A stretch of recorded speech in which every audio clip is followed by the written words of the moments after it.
Setelah resmi ditetapkan sebagai peserta pemilu 2024, para pimpinan 17 partai politik nasional dan 6 partai politik lokal peserta pemilu di Aceh ditepung tawari secara adat.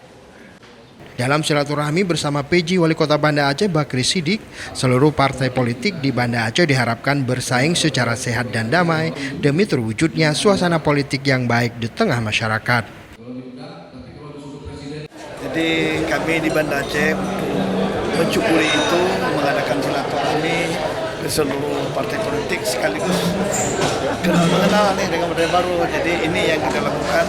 Makanya memang konsep Banda Aceh Mentalowarih kasih bila kita saling bersaudara, kita saling mengasihi dan membela satu sama lain demi kenyamanan bagi semua dan kesuksesan dari Nada.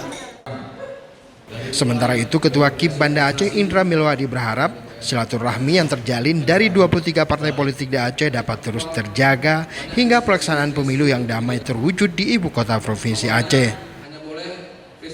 Ada 23 partai politik, 17 partai politik nasional plus 6 partai politik lokal.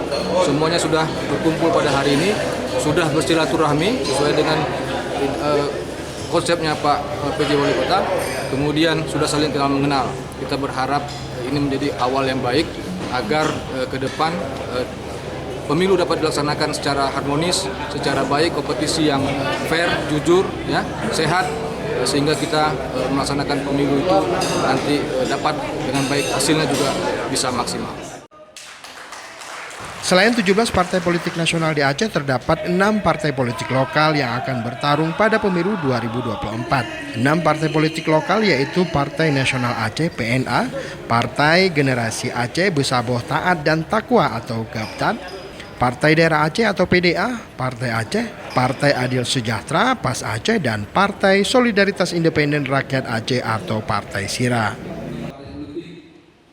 Dari Banda Aceh, Tim Liputan Aceh Video. Bertambah GAPTAT. Saya bilang GAPTAT dimarahi sama kawan.